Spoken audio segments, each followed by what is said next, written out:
It is wonderful to see all of you. Give Duncan a big round of applause for the great introduction. I want to thank all of you for the warm welcome, the great hospitality. And I tell you what, I'm going to return the favor by hosting your Super Bowl champion Baltimore Ravens at the White House this summer.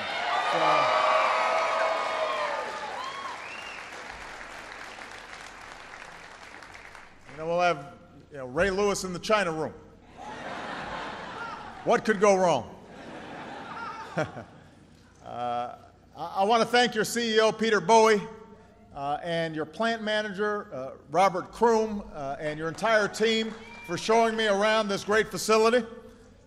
I was told that one of your customers once named a dredge after President Clinton. So I've got my fingers crossed. Never had a dredge named after me. So I'm looking forward to that. I've come here today to talk about our single most important priority as a country right now, and that is reigniting the true engine of our economic growth, and that is a rising, thriving middle class. And as I said in my State of the Union address this year, that's our North Star. That's what we have to focus on. That's what has to guide all our efforts. And we've got some great people who are championing middle-class families every single day. First of all, your outstanding governor. Come on, Martin O'Malley. Your outstanding mayor, Madam Mayor. You've got some outstanding members of Congress led by your senior Senator Barbara Mikulski. And your own leader in the House of Representatives, he is doing a great job every single day, and he loves this state. Steny Hoyer.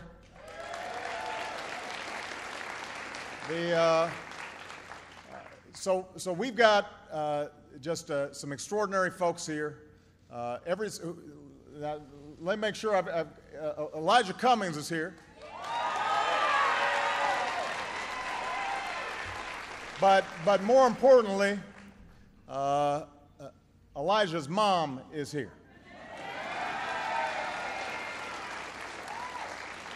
And we are so proud of Elijah, but his mom apparently prays for me every day, so I'm very grateful for her as well. And all of your members of Congress, every single day are working, fighting on your behalf in terms of making sure that we're growing an economy that creates outstanding middle-class jobs. That's the challenge that we should be rallying around every single day. And I know it can seem frustrating sometimes when it seems like Washington's priorities aren't the same as your priorities. I know it often seems like folks down there are more concerned with their jobs than with yours. Others may get distracted by chasing every fleeting issue that passes by, but the middle class will always be my number one focus, period. Your jobs, your families, your communities. That's why I ran for president. That's what drives me every day as I step into the Oval Office. That's what I'm going to keep fighting for over the next 4 years. And that's why I'm so proud to have these partners. John Sarbanes I saved for last because Congressman Sarbanes, he himself is doing a great job. But when I first came in, his father was one of the people who I so admired in the Senate. He had served for a long time, and I remember just a conversation that we had. He probably doesn't remember it, but when I asked him, paid him a visit, and I asked him, what's your advice? He says, just keep in mind the people who sent you. Because here in Washington, sometimes people get distracted. But you're here to work on behalf of your constituencies. And if you stick to that, you're going to be just fine. And that's what's happening here in Maryland. Under Governor O'Malley's leadership, Maryland has won back almost 100% of the jobs that were claimed by the recession. So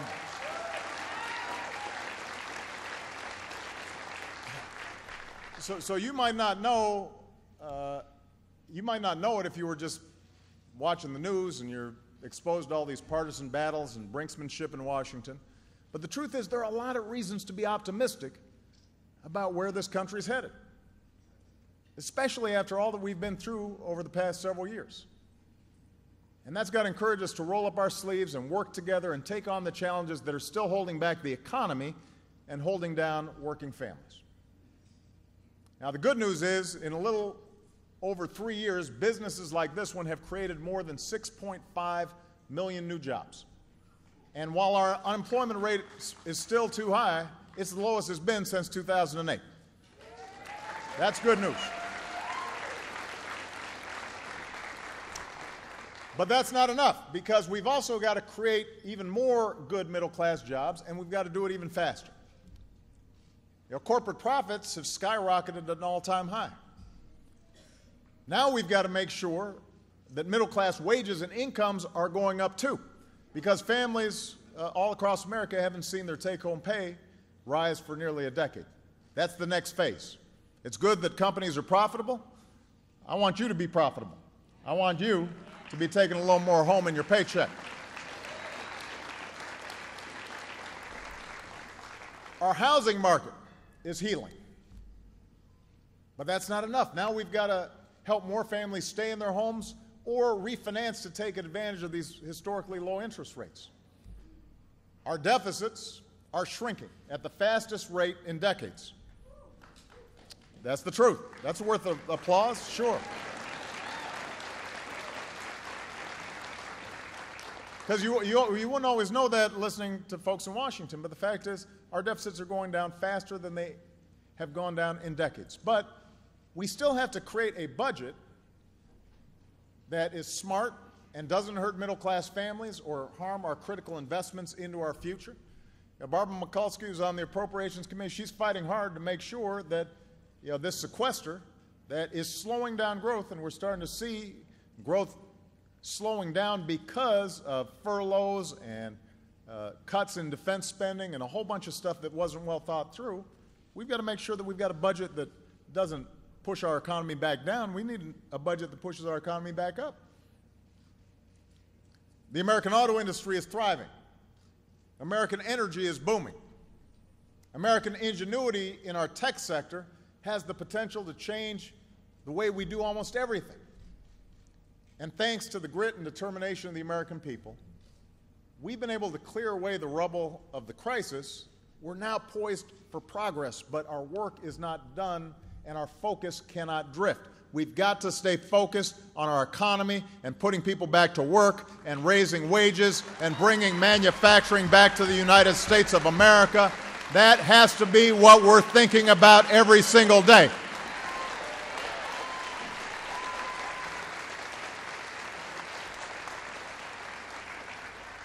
Middle class has been taking a beating for more than a decade. You deserve folks in Washington who are willing to fight back on your behalf every single day. Because every single day you and Americans like you all across the country are working hard and living up to your responsibilities. So you've got to have the same seriousness of purpose in your leaders. Now, I see 3 areas where we need to focus if we're really going to keep the recovery going but take it to new heights. Number 1, we've got to make America a magnet for good jobs. Number 2, we've got to make sure that workers are able to get the education and skills they need to do those jobs. Number 3, we've got to make sure that if and when you're working hard, that leads to a decent living. And that's why I wanted to come to Baltimore, because a lot of people here in Baltimore, they work hard. Baltimore has gone through tough times in the past, but Baltimore's come bouncing back.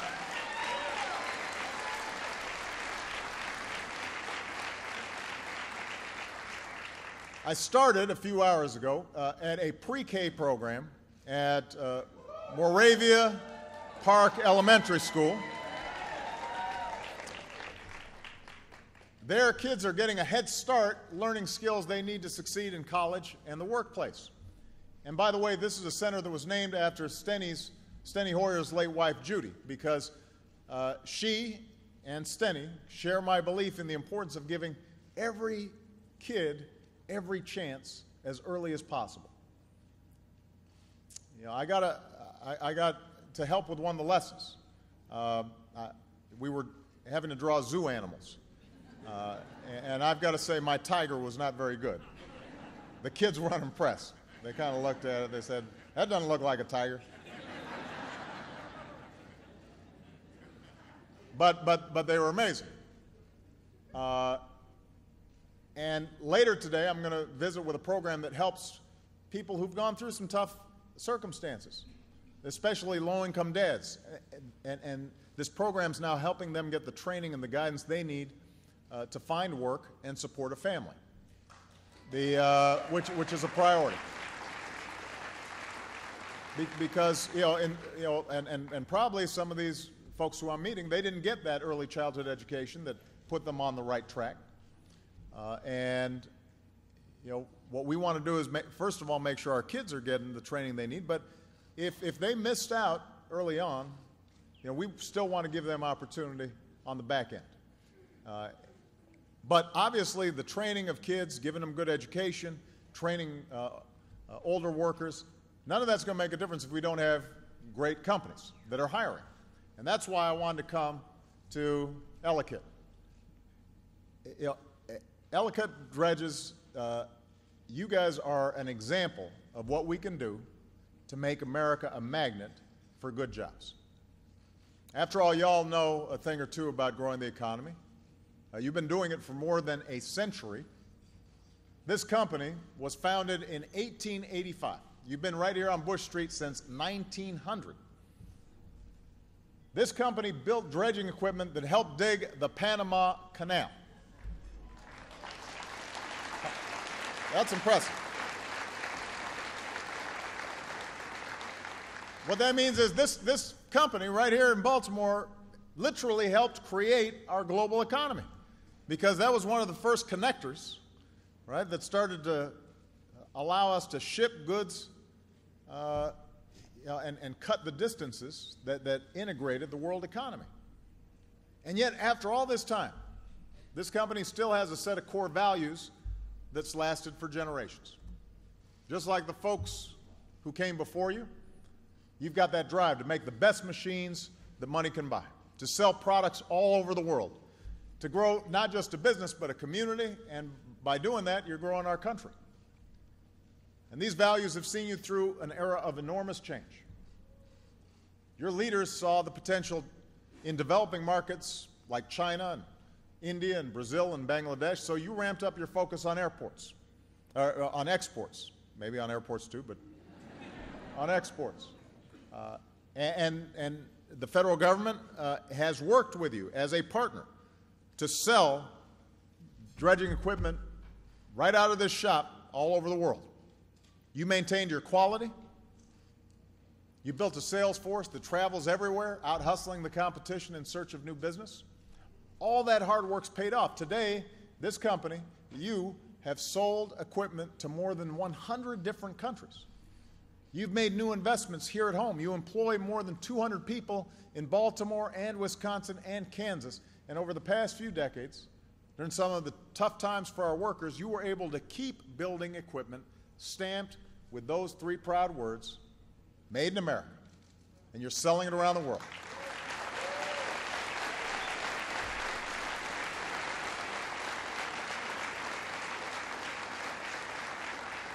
As Steny Hoyer and some of these House members like to say, that means you're making it America. Yeah, see, Steny gets excited. You're actually making stuff here in America, but it also means that we're all making it here in America when you do what you're doing. And this is a great example. And the good news is more and more companies are following your example. After shedding jobs for 10 years, our manufacturers have added more than 500,000 jobs over the past 3 years. Ford is bringing jobs back from Mexico. Caterpillar is bringing jobs back from Japan.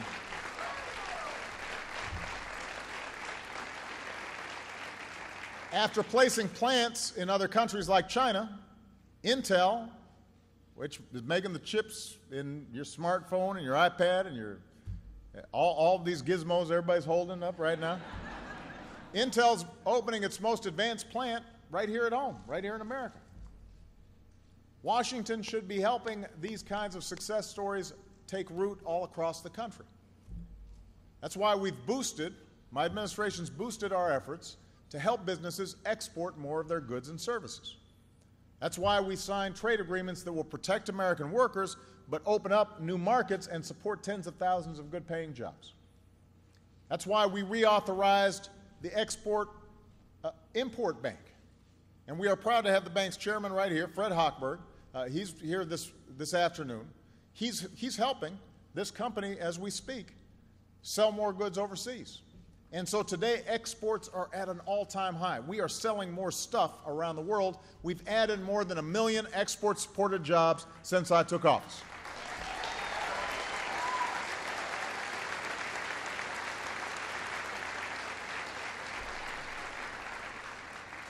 So all these steps are making a difference. But there's more we can do.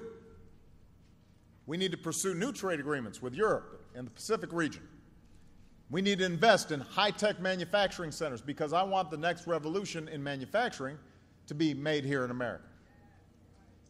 Our workers are at our best when we're building stuff.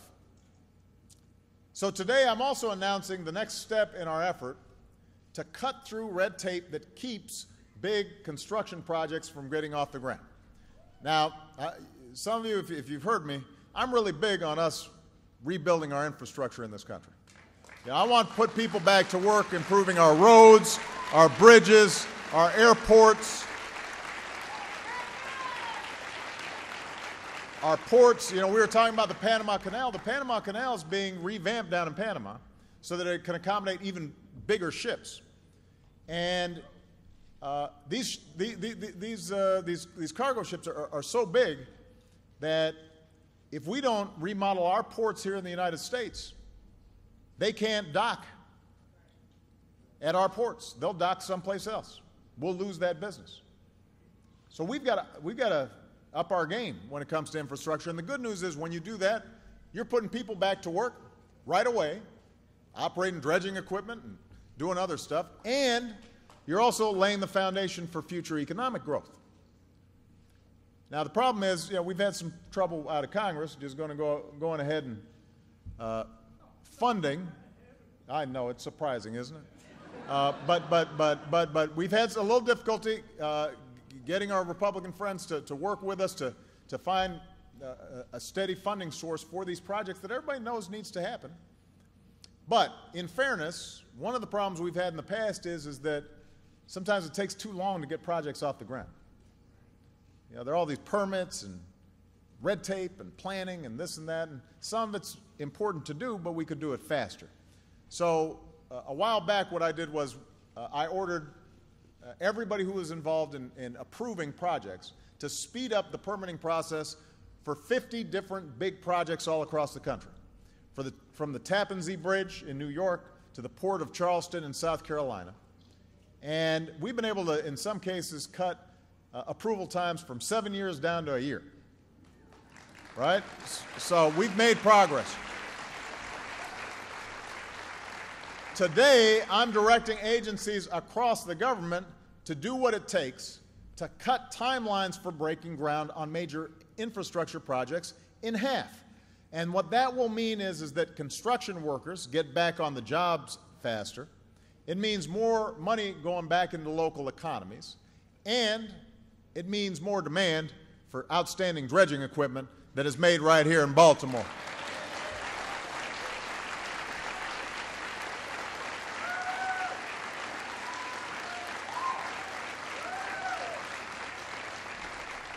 Now, some of you know one of the guys who's been working on this. He's Deputy Transportation Secretary John Porcari, your former Transportation Secretary here in Maryland before Governor O'Malley generously agreed to share him with the entire country. So those are some of the ways that we can create the conditions for businesses like this one to generate even more good jobs. And these are the kinds of ideas that we have to stay focused on every single day. This should be our principal focus. How are we making ourselves more competitive? How are we training our workers so that they can do the jobs that need to be done? How can we make sure that we stay on the cutting edge in terms of technology? How are we making it easier for businesses to succeed? And I'm going to keep trying to work with both parties in Washington to make progress. Because our challenges are solvable. You know, I travel all around the world, and I meet people from all walks of life. And I can tell you, there's not a country on earth that wouldn't trade places with the United States of America. That's really true. Now, they know we've got all the ingredients to succeed. We've got the answers. The only thing that's holding us back sometimes is a lack of political will. Sometimes our leadership isn't focused where we need to be focused. And that's where you come in. It's up to you and all the people across the country to tell the people in Washington, focus on getting stuff done. We may not agree on the way to do certain things, but I think we all love our country. We all want what's best for our kids and our grandkids. Wouldn't we be better off if every American could find a good job that pays the bills and lets you afford a home and maybe take a vacation, put some money away to retire? Wouldn't we all be better off if we knew that all of our kids were getting a good education from an earliest age? If we reformed our high schools for this new economy? If we're helping more young people afford to go to college? Wouldn't we be better off if every worker's wage was a wage you could live on? Nobody wants to be on welfare. Nobody wants to have to rely on a handout. They want to work. But let's make sure that work pays.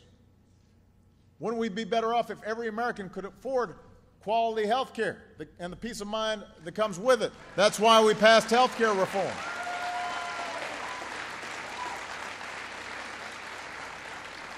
Wouldn't we be better off if we did what's necessary to protect more of our children from the horrors of gun violence?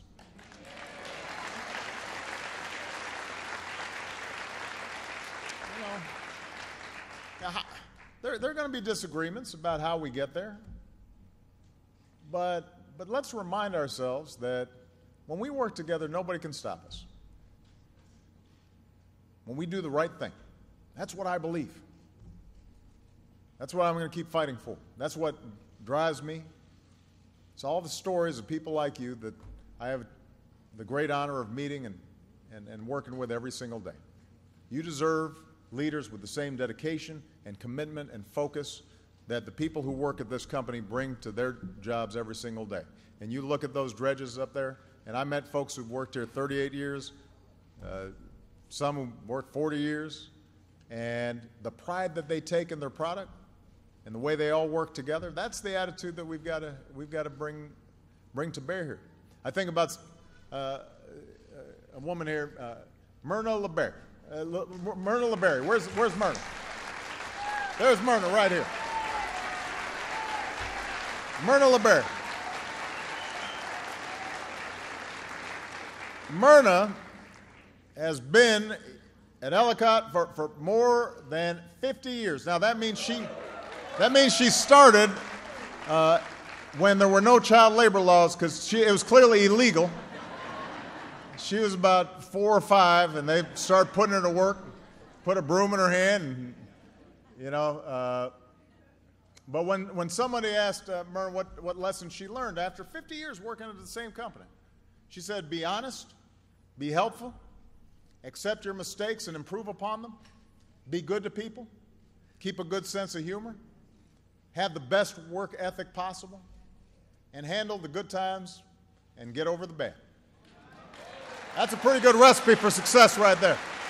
That's who we are. That's who we are. Thank you, Myrna. I mean, that pretty much sums up everything. That's who we like to understand America to be, who we are as Americans. We're honest and helpful. We work hard. We're good to others. We handle the good times, and we get over the bad times. If we keep that in mind, You know, if we just all keep Myrna's advice in mind, keep plugging away, keep fighting, we'll build an even better America than we got right now. And I know you're going. We can pray too. We'll add that in there. If we work to create more jobs, if we give every American the tools that they need for those jobs, if we make sure that hard work pays off and that responsibility is rewarded, then once again America is going to be the place where you can always make it if you try, and we'll all prosper together. And we'll make sure that America remains the greatest nation on earth. Thank you, everybody. God bless you. God bless America.